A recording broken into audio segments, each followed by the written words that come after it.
신약성경 149페이지 요한복음 5장 1절에서 9절 말씀 우리 찾으신 줄 알고 다 같이 합독하시겠습니다. 그의 유대인의 명절이 되어 예수께서 예루살렘에 올라가시니라. 예루살렘에 있는 양문 곁에 히브리 말로 베데스다라 하는 못이 있는데 거기 행각 5이 있고 그 안에 많은 병자, 맹인, 다리 저는 사람, 혈기 마른 사람들이 누워 물의 움직임을 기다리니 이는 천사가 가끔 못에 내려와 물을 움직이게 하는데 움직인 후에 먼저 들어가는 자는 어떤 병에 걸렸든지 낫게 되미러라. 38해 된 병자가 있더라. 예수께서 그 누운 것을 보시고 병이 벌써 오래된 줄 아시고 이르시되 내가 낫고자 하느냐. 병자가 대답하되 주여, 물이 움직일 때에 나를 못에 넣어주는 사람이 없어 내가 가는 동안에 다른 사람이 먼저 내려가나이다. 예수께서 이르시되 일어나 내 자리를 들고 걸어가라 하시니 그 사람이 곧 나아서 자리를 들고 걸어가니라.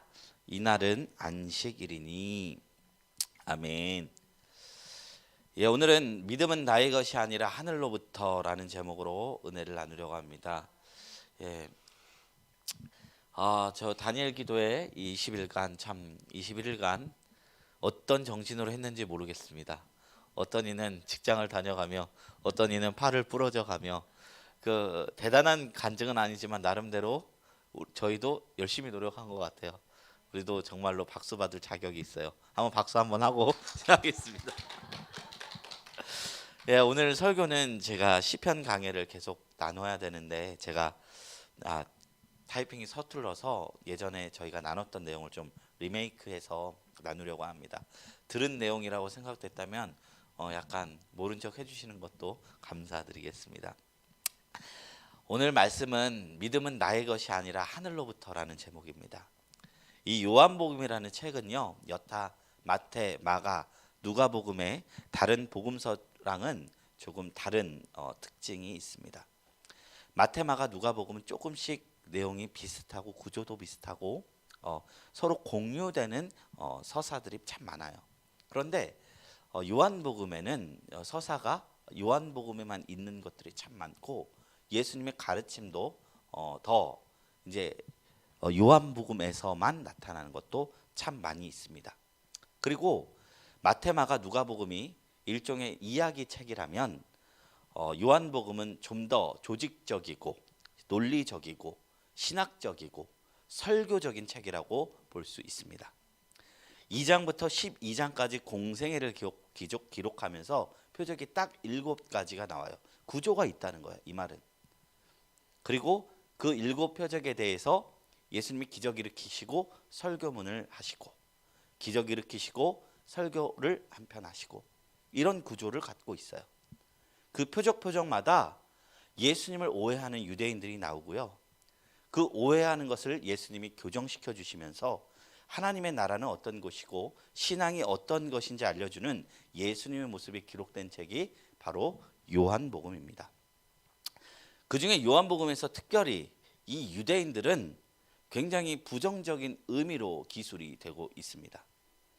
유대인들이요, 예를 들어서 에스더서를 읽는다고 가정하면 의로운 공동체예요. 에스더서에서 그 억압받는 제국의 밑에서 억압받는 낮고 억압받는 존재들인데 그것에서 구출받는 의로운 공동체, 약한 공동체가 이 유대인입니다. 그런데 요한복음에서 유대인들은 에스더서의 유대인과는 전혀 다른 내용이라고 볼 수 있죠.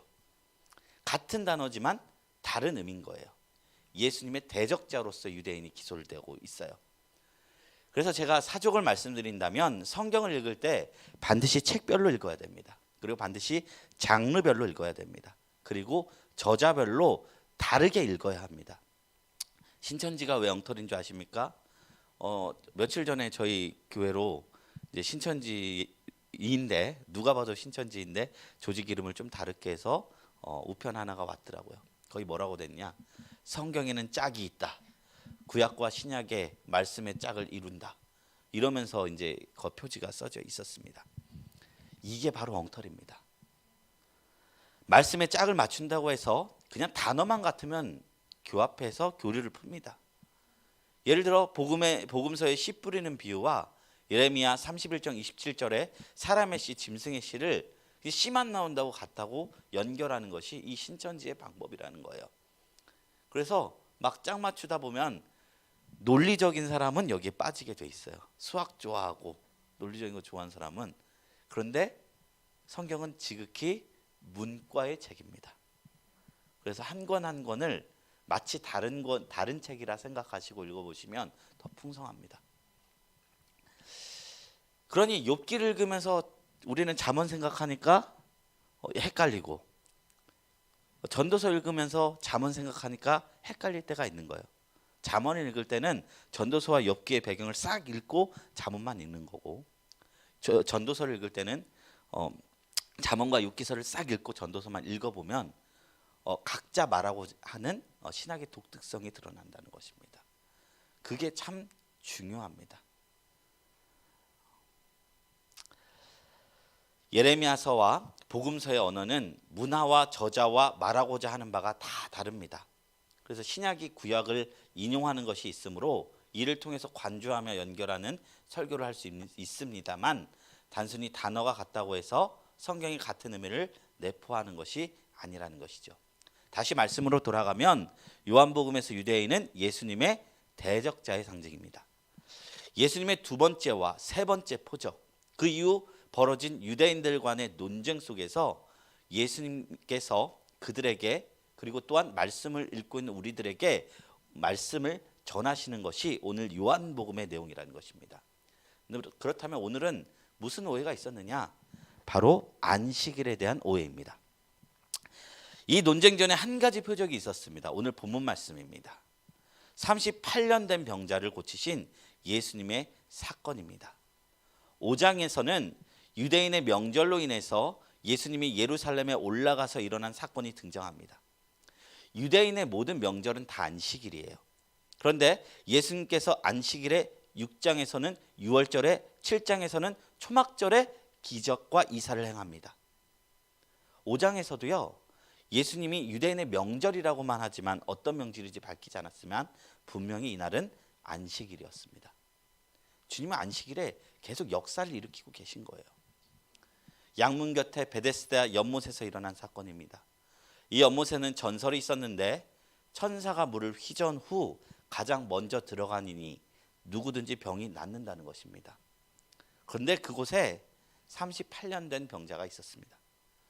이 사람은 일어나 걸을 수가 없었던 사람이었습니다.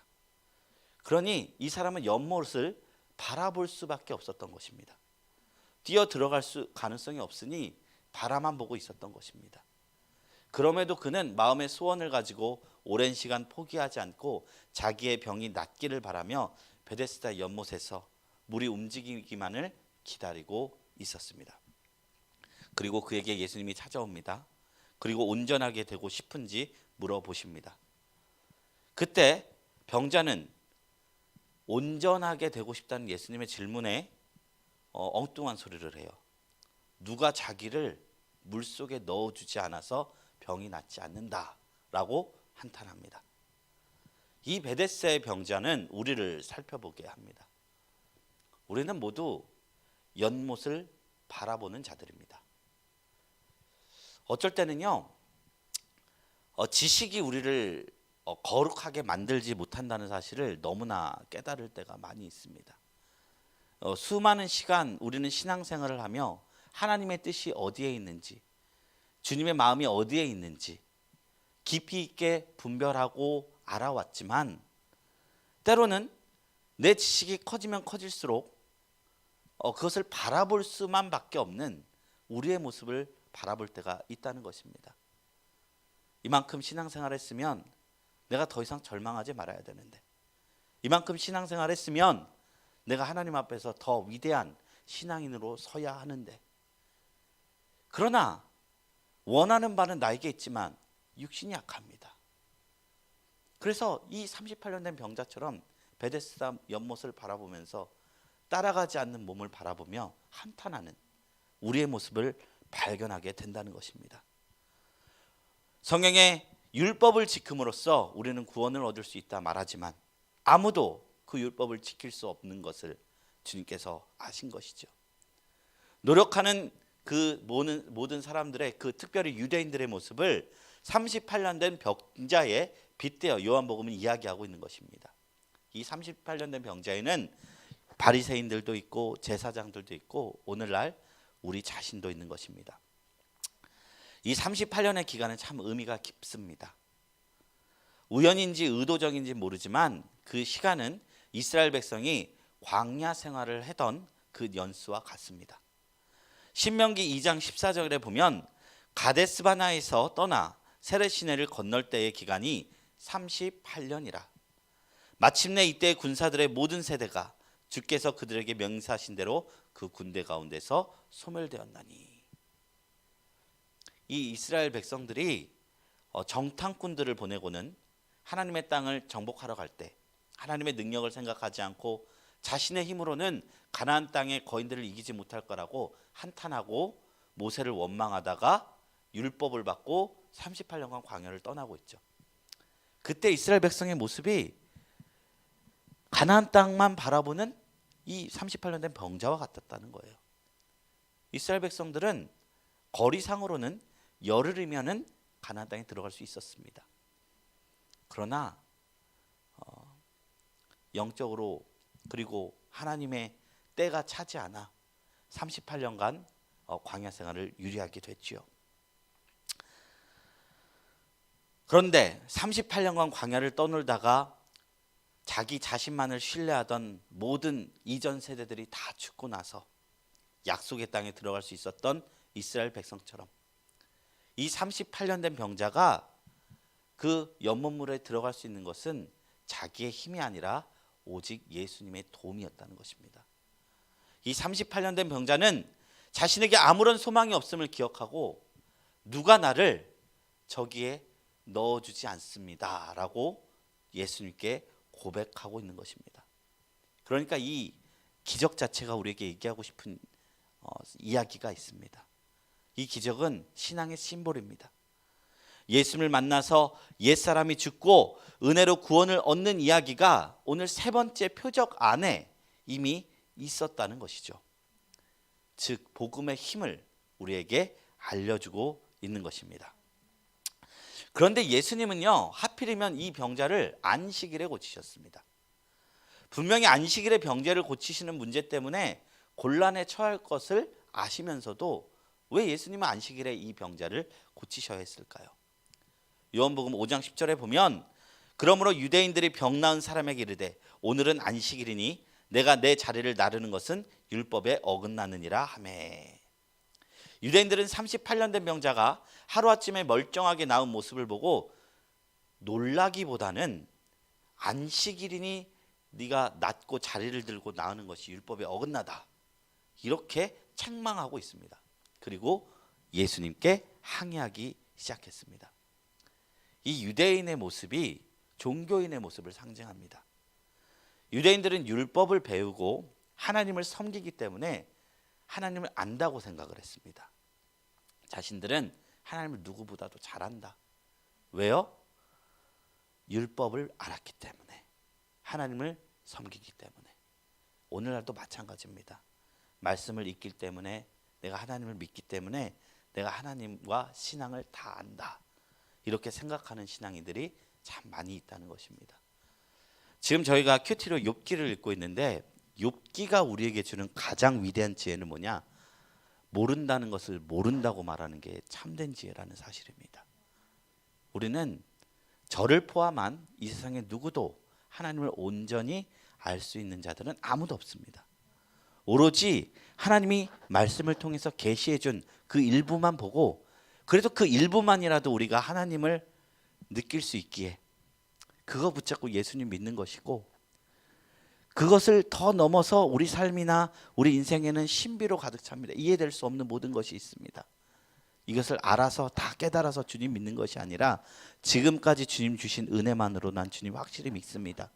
그러나 이 모르는 것, 내가 모릅니다. 그럼에도 하나님은 하나님이십니다.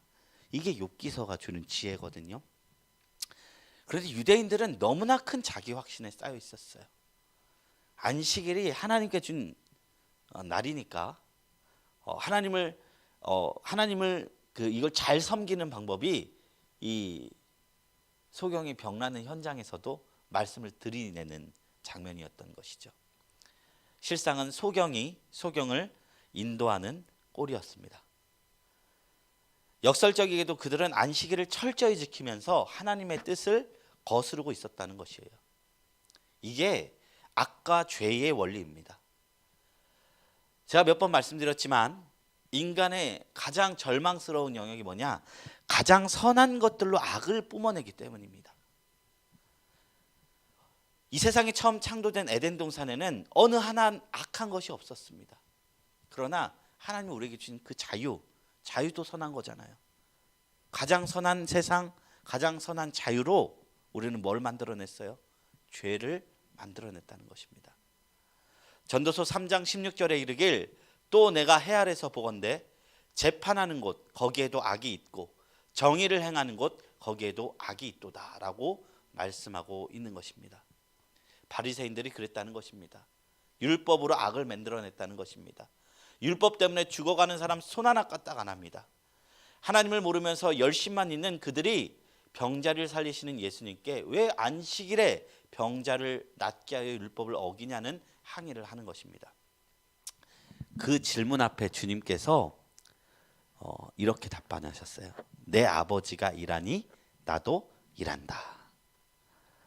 이게 다른 마태, 마가, 누가복음에서 안식일 논쟁에서 나온 예수님의 이야기와 요한복음의 차이입니다. 다른 공관복음서, 즉 마태, 마가, 누가복음에서도 안식일 논쟁이 나오는데요. 밀밭 사이에서 이제 지나갈 때 제자들이 배가 고픈 거예요. 그래서 이삭을 잘라 비벼 먹었어요. 그 도둑질 아니냐 하겠지만 아니에요. 왜냐하면 유대에서는 이삭할 때 모퉁이 남겨놓으라 했잖아요. 왜냐? 가난하고 헐벗은 자들이 그것을 주어서 이삭으로 먹을 수 있도록 모든 것을 먹지 말고 귀퉁이를 남겨두라 말씀하셨어요. 그 배고픈 이들이 먹을 수 있었던 거예요. 근데 그걸 안식일에 먹으니까 그 바리새인들이 와서 항의하는 겁니다. 그러니까 예수님께서 어떻게 답변했느냐? 안식일에 선을 행하는 것과 악을 행하는 것, 생명을 구하는 것과 죽이는 것, 어떤 것이 옳으냐? 이렇게 묻고 있어요. 그러니까 공관복음에서 안식일 논쟁에서는 예수님이 뭐라 했냐? 사랑에 입각한 도덕적 답변을 하신 거예요. 그런데 요한복음에서는 전혀 다른 성격의 답변을 하십니다. 아버지가 일하신다는 것, 그리고 자신이 하나님의 아들이라는 것을 밝힌 겁니다. 이게 안식일과 무슨 상관이 있을까요? 아버지께서 일하신다는 의미는 또 무엇일까요? 그것을 살펴보면 우리는 창세기로 돌아가 봐야 되는데요. 지금 우리가 살고 있는 세상은 하나님께서 처음에 천지를 창조하시던 그때와는 전혀 다른 세상이 되었습니다. 처음 세상이 만들어지고 하나님께서 무엇을 하셨을까요? 생육하고 번성하고 땅에 가득하라 축복하시고 나서 안식을 하셨어요. 안식. 하나님은 세상을 축복하시고 하나님 스스로뿐만 아니라 이 세상에 안식을 선언하셨어요. 이 안식은 오늘날의 안식과는 전혀 다른 개념입니다. 우리의 안식일은 뭐죠? 일주일 열심히 일하고 하루 쉬는 거예요. 주 5일째 됐으니까 5일 일하고 이틀 쉬는 거예요. 아니면 4일 일하고 3일 쉬는 시대가 왔으면 좋겠습니다. 더 많이 쉴수록 하나님 나라에 가까운 거예요, 사실. 네. 그러나 이 세상에서 이런 말 하면 욕을 들어먹겠죠. 예. 근데 주님은 주 3일째 수준이 아니라 모든 것이 안식, 세상 만드시고 안식을 선포하셨어요. 일이 아닙니다. 만약 인간이 죄를 짓지 않았다면 이 세상은 천국 그 자체였을 것입니다. 영원한 안식일을 누렸겠습니다. 그런데 이 영원한 안식을 깬 것이 죄지은 우리 인간의 모습인 거죠. 안식을 깨고 이런 악인들이 모인 세상 그대로 두면 어떻게 되겠어요? 자멸할 것입니다. 하나님이 심판하기 전에 우리끼리 멸망시킬 것입니다. 우리는 가끔 이런 질문을 할 때가 있어요. 내가 스스로 세상을 부수고 하나님 탓할 때 있습니다. 내가 잘못하고 내가 선택한 행동의 결과도 하나님 탓할 때가 있습니다. 이 모든 게 안식이 깨진 우리의 책임이었습니다. 안식이 깨졌으므로 세상은 멸망을 향해 갑니다. 그 책임이 인간에게 있으니 하나님은 어떻게 하면 되냐면 원망하던 말던 탓하던 말던 하나님 스스로 안식하면 됩니다. 그럼 하나님은 영원한 안식간에 거하실 것이고 우리는 그 깨어진 세상 속에서 점점점 세상을 망가뜨리고 부서뜨리고 그러다 서로 전쟁하고 죽이다 사라졌을 것입니다. 그러니 이건 하나님이 한 것이 아니라 우리가 한 것이죠. 지옥에 가는 것도 하나님이 보내는 것이 아니라 우리가 죄인 되었기 때문에 그 합당한 곳으로 갈 뿐인 것입니다. 이런 상황에서 아버지가 일하시고 계신다는 것은 무슨 의미입니까? 하나님은 과연 무슨 일을 하시는 것입니까? 깨어진 세상을 회복시키기 위하여 지금도 죄인인 사람들을 구원하기 위하여 하나님의 경륜을 이루어가고 계신 것입니다. 주님은 그것을 알기에 내 아버지가 여전히 일하고 계신다 말씀하신 것입니다. 하나님이 일하신다는 사실은 우리에게 엄청난 희망과 소망이 담긴 선언입니다. 일에 결국은 누구에게 있느냐? 하나님께 있다는 것입니다. 우리가 일하는 것이 아니라 하나님이 일하고 계신다는 것입니다. 창조 이후 깨어진 세상을 위해서 하나님께서 지금도 일하고 계신다는 것입니다. 그것을 주님이 선포하신 것입니다. 그러나 유대인들은 이 예수님의 엄청난 선언에 한 가지의 꼬투리를 잡습니다. 뭐냐? 그럼 하나님 일한다는 거 알겠다. 그런데 당신은 왜 하나님을 아버지라 부르냐는 것입니다. 사실 구약에도 하나님을 아버지라 부르는 개념은 있습니다. 신명기 32장 6절에 보면 어리석고 지혜 없는 백성아 여호와께 이같이 보답하시느냐? 그는 내 아버지시요 너를 지으신 이가 아니시냐? 너를 만드시고 너를 세우셨도다. 그리고 이사야 63장 16절에 주는 우리 아버지시라. 아브라함은 우리를 모르고 이스라엘은 우리를 인정하지 아니할지라도 여호와여 주는 우리의 아버지시라. 옛날부터 주의 이름을 우리의 구속자라 하였거늘. 이런 구역에도 하나님을 아버지 삼는 개념들은 있었어요. 그런데 왜 유대인들이 예수님의 말을 신성모독으로 삼았느냐? 예수님은 하나님을 내 아버지라 불렀기 때문입니다. 우리 아버지와 내 아버지는 이들에게 다른 개념인 거예요. 완전히. 유대인들은 유대 공동체로서의 아버지를 불렀는데 하나님은 유일하신 독생자, 나의 아버지라고 예수님께서 선언하신 겁니다. 지금 저희도요 하나님을 나의 아버지라 부르죠. 왜 그럴 수 있느냐? 예수님이 이미 장자로서 쓰시고 우리는 그의 영적인 동생들입니다. 장자로서 먼저 서셨기 때문에. 그래서 우리가 하나님을 아버지라 부를 수, 아버지라 부를 수 있는 게 예수님께서 계시하신 아버지의 모습을 우리가 믿기 때문에 가능한 것입니다. 유대인들은 이것을 신성모독으로 여겼습니다. 우리가 책을 통해서 이 장면을 보아서 그렇지 만일 우리가 그 당시 하나님의 유일성에 대해서 너무나 굳게 믿고 있고 하나님의 절대성과 율법의 거룩함을 신실하게 섬기는 유대 민족의 입장이었다면 충분히 신성모독으로 여겼으리라 생각합니다. 왜냐하면 우리가 보고 듣고 자라온 배운 환경과 교육이 모두 그렇게 가르쳐줬기 때문이죠. 예수님은 안식일 논쟁을 통해서 자신이 하나님의 유일하신 아들이심을 선포하셨습니다. 그 이후 19절부터 이어지는 말씀은 더 나아가서 아버지가 이제 아들에게 모든 권한을 주셨다라고 얘기하며 동등됨까지 선포하셨습니다. 이제 아버지께서 아무도 심판하지 않고 아들에게 맡겼다라고 말씀하십니다. 그러니까 구약에서 보이는 하나님의 그 어미함과 예수님이 보여주신 그 따스함, 우리 예수님이 계시하신 그 모습의 더 우리가 믿는 아버지 된 하나님과 가깝습니다. 왜냐하면 예수님이 우리를 심판하시는데 예수님은 어떤 곳까지 가셨죠? 가장 가난하고 헐벗고 창기들 죄인들, 단순히 가난한 자들 아닙니다. 죄인을 찾아가셨습니다. 어떤 사람들은 예수님이 하나님이 아니고 그렇지 아니고도 예수님을 존경할 수 있다고 이야기합니다. 그의 도덕성을 보라. 그의 가르침을 보라. 그는 신이 아니고도 인류의 4대 성인이라고 추앙할 수 있다. 유대인들도 그랬습니다. 후에 기술한 그 오병이어의 사건을 통해서 예수님을 훌륭한 왕으로 삼으려 했습니다. 유대민족의 구원자로 여기려 했습니다. 그런데 예수님은 그 모든 걸 더 버리고 나는 신의 아들이다 선언하신 것입니다. 여지를 주지 않은 것이에요. 오늘날에도 예수님을 신적인 예수님 다 버려버리고 정치적 아젠다를 삼아서 살아가는 이들이 있습니다. 뭐 노동자들의 아버지, 예수는 노동자들을 위해서 오셨다. 그거는 여기에 다 담겨 있지 예수님 스스로는 자신을 하나님의 아들이라고 선언한 것입니다. 아주 직접적으로 선포하심으로써 유인실을 믿는 유대인들의 미움을 받고 십자가에 못 박히셨습니다. 그러므로 우리는 예수님이 어떤 분이신지 분명하게 압니다. 그분은 하나님의 독생하신 아들 그리스도, 하나님과 동등된 분이심으로써 우리를 사랑으로 심판하시고 우리의 기도를 들으시는 분이신 것입니다. 예수가 하나님의 아들이다. 이 말이 믿어지는 우리는 얼마나 큰 은혜인지 모릅니다. 예수님의 사도였던 도마는 아까 찬양에 그 손 못자국 만져라 이 찬양 불렀죠. 아주 불신한 찬양입니다. 도마가 예수님 그냥 믿었습니까? 못자국 만지고 믿었습니다. 그런데 그래도 그 도마가 순교자가 됐죠. 우리는 그보다 더 복된 믿음을 가지고 있습니다.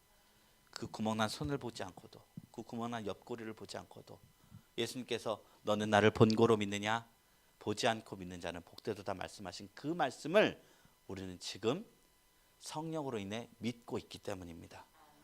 예수님 말씀처럼 우리는 예수님을 우리의 구원자이자 하나님의 독생자로 믿고 있는 것입니다. 유대인들은 율법을 달달달달 외우고 말씀 사랑이라고 하면 우리는 진짜 그 세 발에 그 뭐죠? 발톱에 떼도 안 됩니다. 왜냐하면 유대인들은 어릴 때부터 성경을 다 외우거든요. 근데 우리는 한 장, 하루 한 장 읽죠. 그럼에도 불구하고 믿음을 부어주신 것, 유대인들이 자기 힘으로 결코 할 수 없었다는 것입니다. 말씀도요, 하나님의 조명하심 없이는 결코 하나님의 뜻으로 이해할 수 없습니다. 믿음도요, 내가 노력하고 내가 힘내서 하는 것이 아니라요, 하나님의 조명하심과 도우심이 있을 때 더욱더 분명하게 세워져 갑니다. 38년 된 병자가 스스로 바라보고 스스로 연못을 바라봤지만 그 자신의 구원을 이룰 수 없었던 것처럼 우리는 우리를 구원하실 예수님께 모든 것을 맡기고 나의 것이 아니라 하늘로부터 그 믿음이 임한다는 것을 믿고 주님 앞에 모든 걸 맡기며 나의 믿음의 성장도 주님께 맡기며 살아가는 것이 우리에게 필요하다는 것입니다. 우리는 말씀을 통하여 하나님이신 예수님을 봅니다. 주님이 행하신 기적은 그분이 하나님이심을 밝히려는 표적이었습니다. 믿음은 내가 하는 것이 아니라 하늘의 힘으로 덧입는 것입니다.